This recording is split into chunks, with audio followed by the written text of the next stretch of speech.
Standard 10 Subject Maths 1 Chapter number 4 Financial Planning Calculation of GST and input tax credit. Let us understand GST in more details. This is a trading chain.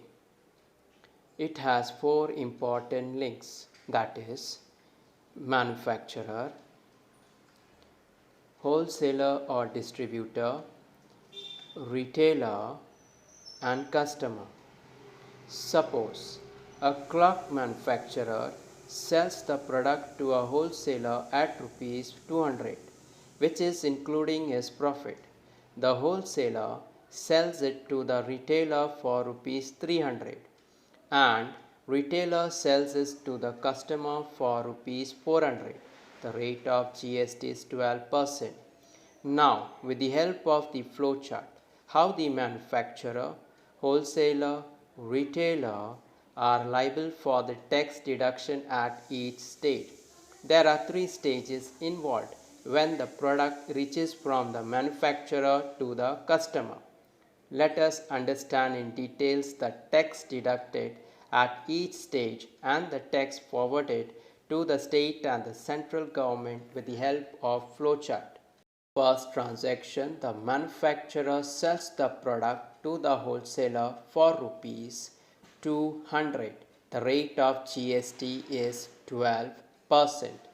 GST paid by wholesaler to the manufacturer will be 12% of rupees 200, which is equal to rupees 24.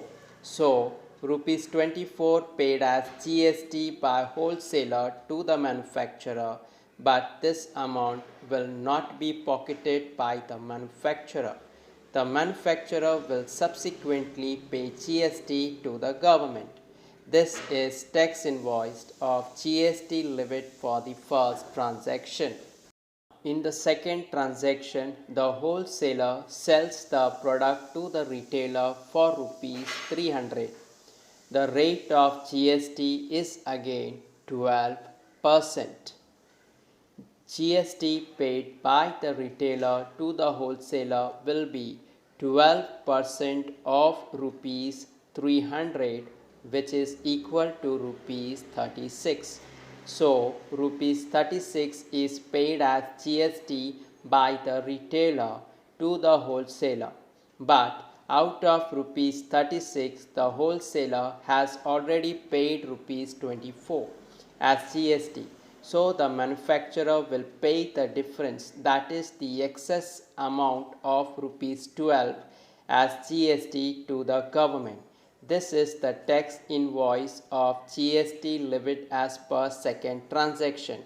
The retailer sells the product to the customer for rupees 400.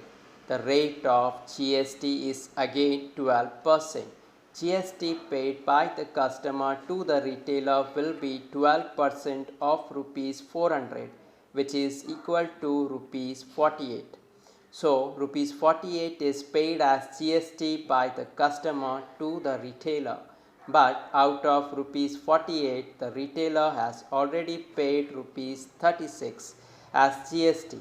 So, the retailer pay the difference, that is the excess amount of rupees 12 as GST to the government. This is the tax invoice of GST levied as per third transaction.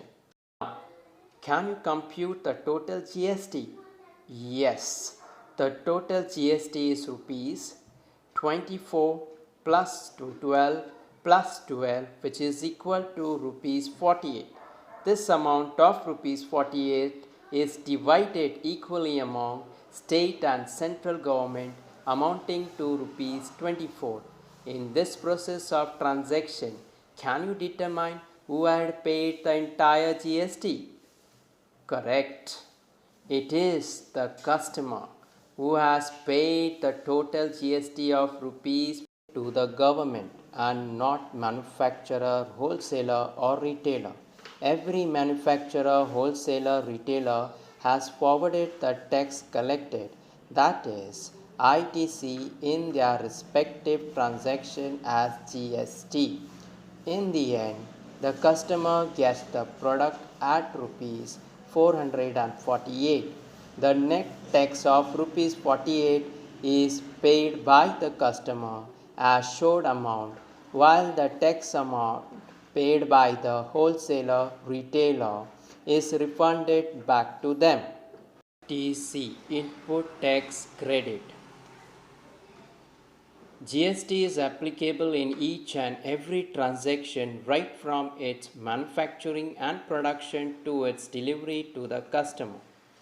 Tax collected by the businessman at the time of selling is output tax. Tax paid by the same businessman at the time of purchasing is termed as input tax.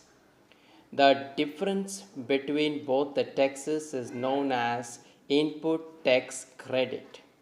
GST, which is to be paid, is equal to output tax minus input tax credit. Short. Every businessman in the trading chain pay tax at the time of purchasing and the difference of GST collected at the time of selling and deposit GST to the government. Thank you.